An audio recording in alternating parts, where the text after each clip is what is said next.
क्यों आसमान में जगमग करते तारे, क्यों धरती चल चल चल कर भी ना हारे।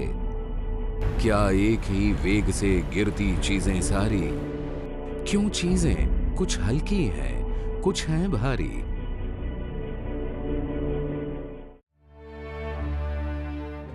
ये है इटली का पीसा शहर। आज यहां काफी चहल पहल है। आज गैलीलियो की परीक्षा का दिन है। उनका दावा है कि पृथ्वी घूमती है। लोगों की राय में ऐसा सोचना भी पाप था। मध्यकालीन यूरोप, नवजागरण यानी रेनेसां का दौर।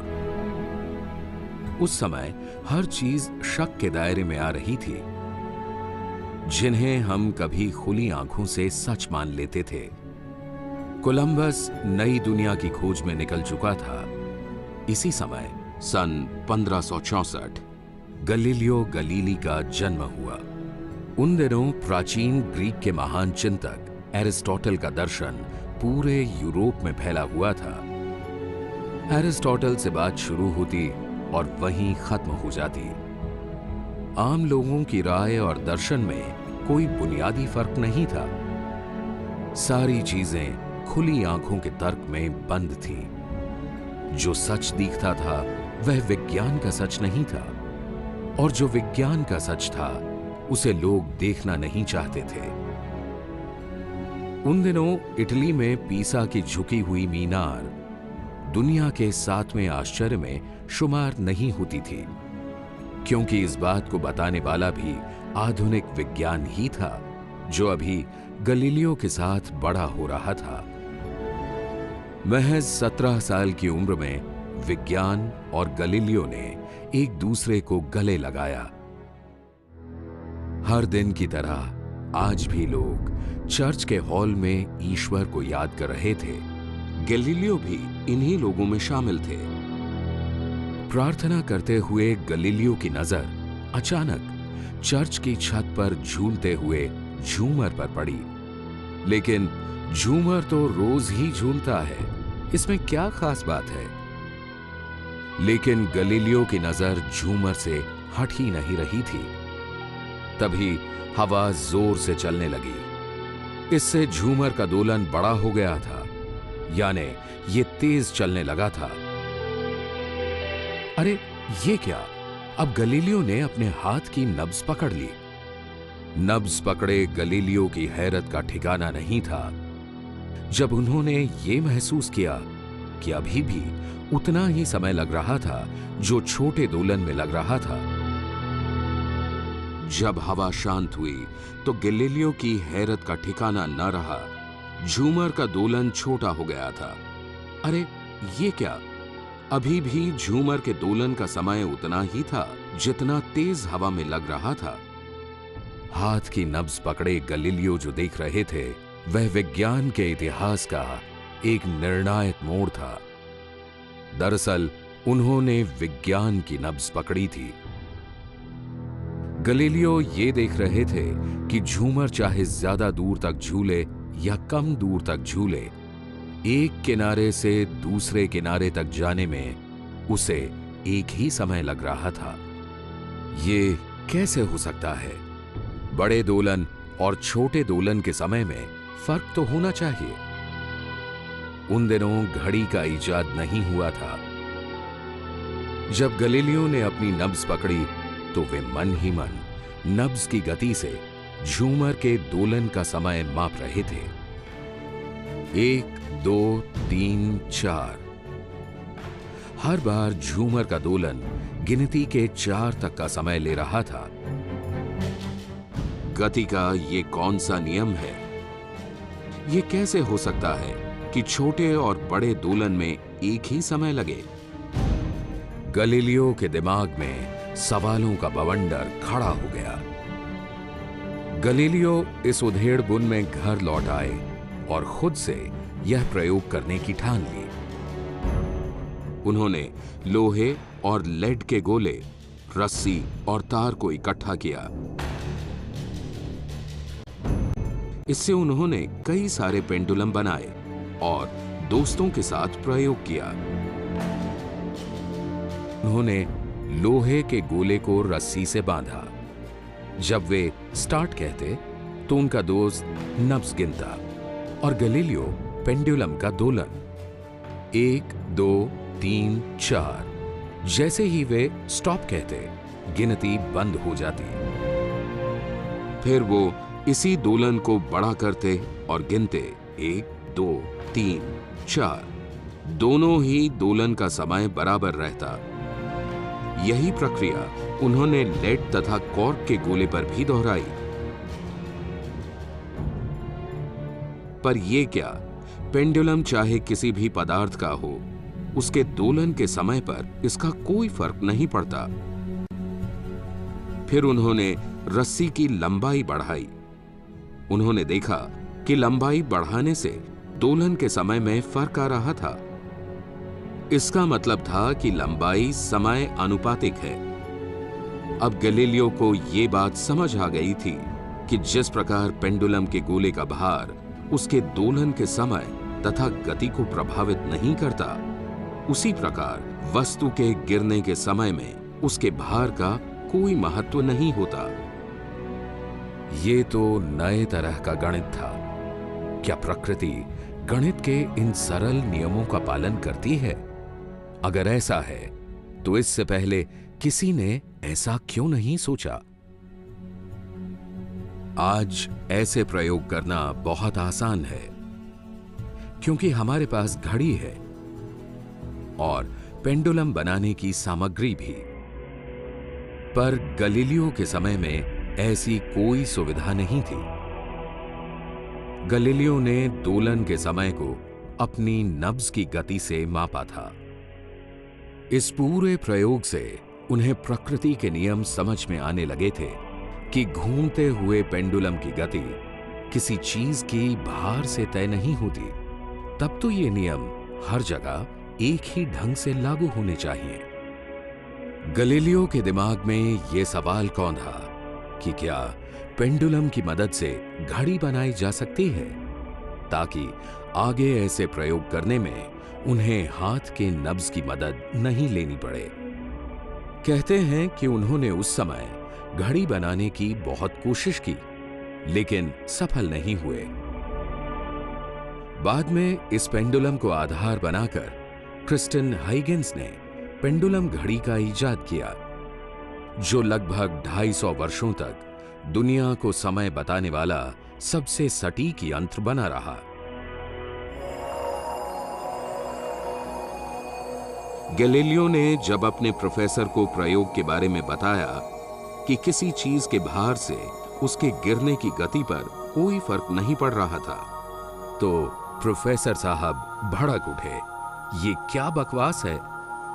भार से कैसे फर्क नहीं पड़ेगा? एरिस्टोटल महान ने बहुत पहले कह दिया है कि भार से ही चीजें तय होती हैं। मसलन जो चीज जितनी भारी होगी वह उतना ही पहले गिरेगी। आज से 2500 साल पहले प्राचीन यूनान में एरिस्टोटल का मानना था कि जमीन पर मौजूद सारी चीजें 4 तत्वों से बनी हैं: आग, हवा, पानी और मिट्टी। मिट्टी प्राकृतिक रूप से भारी होती है, इसलिए इसकी प्राकृतिक गति एक सीधी रेखा में नीचे की तरफ होती है। इसी तरह हवा सबसे हल्का तत्व है, इसलिए इसकी प्राकृतिक गति एक सीधी रेखा में ऊपर की तरफ होती है।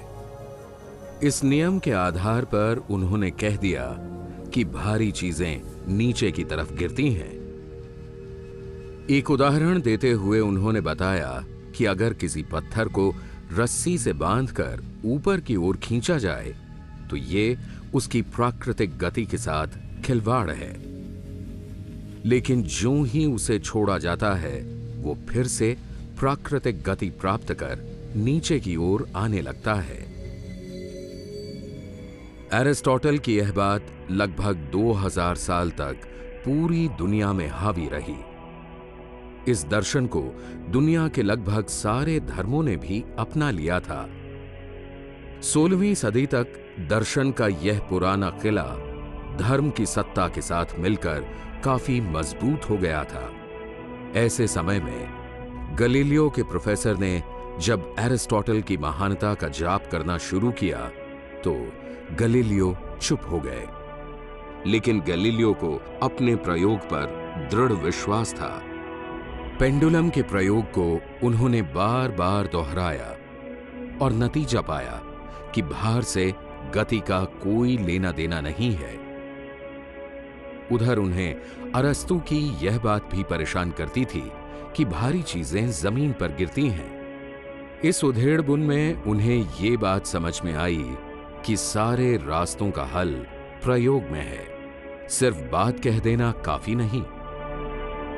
कुछ समय बाद वे पीसा की यूनिवर्सिटी में गणित के प्रोफेसर बन गए थे। प्रकृति का जितना अध्ययन करते उन्हें यही लगता कि प्रकृति में सब कुछ आंखों देखे सच की तरह नहीं होता। इसका एक अपना नियम है। गलीलियो के बारे में एक किंवदंती मशहूर है कि अपनी बात को साबित करने के लिए वे पीसा की मीनार पर चढ़ गए थे। वहां से उन्होंने अलग अलग भार की 2 चीजों को रस्सी से बांधकर नीचे गिराया। लेकिन ये क्या, दोनों ही चीजें एक साथ गिरी।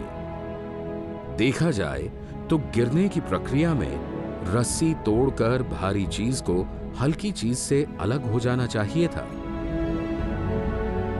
भले ही गलीलियो ने खुद ये प्रयोग ना किया हो, लेकिन उनके दिमाग में ये बात जरूर आई थी। जब अलग अलग भार की 2 चीजें एक रस्सी से बंधकर नीचे गिरती हैं, तो क्या होता है? गलीलियो का दिमाग पेंडुलम की तरफ गया। ऐसा कैसे हो सकता है कि अलग अलग तरह के पेंडुलम के दोलन का समय एक हो? आखिर पेंडुलम भी तो ऊपर से नीचे की तरफ और फिर नीचे से ऊपर की तरफ एक निश्चित समय सीमा में ही डोलता है। बीच में कुछ तो है जो भारी और हल्की चीजों में फर्क पैदा करता है। कहीं ये फर्क हवा की वजह से तो नहीं है? गलीलियो खुद अपनी बात से आश्वस्त हो रहे थे। भारी और हल्की चीजों की गति उनके भार से नहीं, बल्कि हवा के घर्षण से तय होती है। यही नियम पेंडुलम पर भी काम करता है। पर क्या जब हवा को खत्म कर दिया जाए, यानी निर्वात पैदा किया जाए, तो क्या भारी और हल्की चीजें जमीन पर एक साथ नहीं गिरेंगी? इस बात को बेहतर ढंग से समझने के लिए हम खुद एक प्रयोग करते हैं। एक ट्यूब लेते हैं और इसकी हवा निकाल देते हैं। अब हम इसके अंदर एक साथ अलग अलग भार की 2 चीजें गिराते हैं। क्या होना चाहिए? एरिस्टोटल के हिसाब से भारी चीज को पहले गिरना चाहिए। चलिए देखते हैं कि क्या होगा। अरे, दोनों ही चीजें एक गति से नीचे आ रही हैं और साथ ही गिर भी रही हैं। अब ट्यूब के अंदर एक पक्षी के पंख और पत्थर को एक साथ गिराते हैं। अब क्या होगा? पंख तो काफी हल्का होता है, इसे तो बाद में गिरना चाहिए। पर यह क्या, दोनों ही चीजें एक साथ नीचे गिर रही हैं। गति का ये कौन सा चमत्कार है? गलीलियो को प्रकृति के नियम और भी समझ में आने लगे थे, लेकिन क्या इन नियमों को किसी और तरीके से भी साबित किया जा सकता है? कुदरत के नियम भी तो गणित के नियम जैसे ही हैं, लेकिन गिरती हुई चीजों का वेग इतना तेज होता है कि उनके समय को मापना कठिन है। अब क्या किया जाए? और तो और हवा के घर्षण को कैसे कम किया जाए? ऐसे में गलीलियो को यह उपाय सूझा कि अगर चीजों के गिरते हुए वेग को कम कर दिया जाए तो यह संभव हो सकता है। लेकिन कैसे? ऐसी कौन सी जगह है जहां किसी चीज पर हवा का घर्षण कम लगता हो। सीधे गिरने में हवा का घर्षण जरूर लगेगा। अगर किसी चीज को सीधे न गिराकर इसे किसी ढलान पर गिराया जाए तो शायद उस पर हवा का घर्षण कम लगेगा। अब हम गैलीलियो के इस प्रयोग को खुद करके देखते हैं। सबसे पहले इंक्लाइन प्लेन पर जगह जगह निशान बनाते हैं ताकि दूरी को बेहतर ढंग से मापा जा सके। अब इसे 60 डिग्री पर टेढ़ा करते हैं और गेंद फेंकते हैं। इस कोण पर गति को मापना कठिन है, इसलिए इसे 20 डिग्री पर रखते हैं। इससे गेंद की गति तथा समय को मापा जा सकता है। हम समय मापते हैं। देखते हैं कि पहले निशान से दूसरे निशान तक जाने में गेंद की गति में 3 गुना इजाफा हुआ है। तीसरे निशान तक जाने में 5 गुना वृद्धि हुई और अगले निशान तक जाने में 7 गुना वृद्धि। आज ये प्रयोग करना कितना आसान है, पर साधनों के अभाव में गैलीलियो ने यह प्रयोग कम से कम 100 बार किया था। उनकी हैरत का तब ठिकाना नहीं रहा जब उन्होंने पाया कि दूरी और समय के बीच एक खास तरह का संबंध है। उन्होंने इस पूरी प्रक्रिया का गणितीय सूत्र दिया जिसमें दूरी और समय समानुपाती हैं। इसे और बेहतर ढंग से समझने के लिए हम चलते हैं किसी वाटर पार्क में। यहां काफी तादाद में लोग स्लाइड कर रहे हैं। पहले एक मोटे आदमी को स्लाइड करने के लिए कहते हैं और उसके पानी में गिरने तक का वक्त गिनते हैं। हम दोबारा यह प्रयोग किसी पतले आदमी के साथ करते हैं और वक्त गिनते हैं। दोनों जब पानी में गिरे तो दोनों का वक्त बराबर था। जब इंक्लाइन प्लेन से गेंद जमीन की सतह पर आया तो उसकी गति एक समान वेग से जारी थी। सामने दीवार से जब गेंद टकराई तो अपने आप रुक गई, यानी अगर इस पर कोई बाहरी बल न लगे तो गेंद एक समान वेग से लगातार चलती रहेगी। गैलीलियो की ये बात आधुनिक विज्ञान का मूल मंत्र है, जिसे बाद में न्यूटन ने गति का पहला नियम बनाया, यानी कोई वस्तु या तो हमेशा विराम की अवस्था में रहती है या फिर गतिमान रहती है जब तक इस पर कोई बाहरी बल न लगे। गैलीलियो के समय में लोगों का मानना था कि धरती स्थिर है और बाकी चांद, तारे और ग्रह धरती के चारों तरफ घूमते हैं, लेकिन गैलीलियो का मानना था कि धरती घूमती है। लेकिन लोगों ने गैलीलियो का मजाक उड़ाया और कहा कि अगर धरती घूमती है तो यदि हम ऊपर कूदेंगे तो धरती हमारे पैरों के नीचे से खिसक जाएगी और हम दूसरी जगह गिरेंगे। हम भी एक प्रयोग करते हैं। यहां एक घुड़सवार घोड़े पर बैठा है। घोड़े को हम यहां धरती मानते हैं। अगर घोड़ा रुका हुआ है, घुड़सवार के हाथ में गेंद है, वो गेंद गिराता है, गेंद घोड़े के पांव के पास ही गिरती है। अब हम घोड़े को दौड़ाते हैं। घोड़े की गति को हम धरती के घूर्णन की गति मान लेते हैं। ऐसे में अगर गेंद को घोड़े से गिराते हैं तब गेंद कहां गिरेगी? क्या ये घोड़े से पीछे गिरेगी या घोड़े के आगे गिरेगी या घोड़े के पांव के पास गिरेगी? जैसे ही गेंद घुड़सवार के संपर्क से छूटती है, वो घोड़े की गति के साथ गतिमान होकर घोड़े के पैरों के पास में गिरती है। ऐसा ही प्रयोग गैलीलियो ने जहाज के पाल से गेंद गिराकर किया था। दरअसल गैलीलियो की दृष्टि में गति सापेक्ष है। घोड़े की गति घुड़सवार में आई और वही गति बाद में गेंद में गई। इसलिए जब गेंद फेंकी गई तो उस वक्त गेंद भी घोड़े के साथ गतिमान हो गई थी और घोड़े के पैरों के पास गिरी। ऐसा तभी होता है जब हम धरती पर कूदते हैं और वापस हम उसी जगह पर गिरते हैं। गैलीलियो का कहना था कि पृथ्वी के घूर्णन के साथ भी ऐसा ही होता है। दुनिया की हर चीज पृथ्वी की गति से बंधी हुई है, इसलिए पृथ्वी की गति के साथ सारी चीजें गतिमान हैं। दौड़ते हुए घोड़े से भी फेंकी हुई गेंद जिस तरह घोड़े की गति से जुड़कर घोड़े के पांव के पास ही गिरती है, उसी तरह हम भी पृथ्वी की गति के साथ जुड़कर गतिमान हैं, गति में। गैलीलियो से पहले विज्ञान अपनी आदिम अवस्था में था। उस समय आज की तरह के उपकरण नहीं होते थे। तब कैसे किया गैलीलियो ने ये सब? उन्होंने प्रकृति के नियमों को अपने गणितीय सूत्र के साथ जोड़ा था।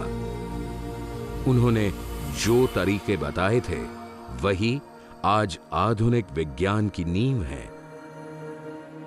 अगर इन नियमों का पालन कर कहीं भी प्रयोग करें, नतीजे एक होंगे।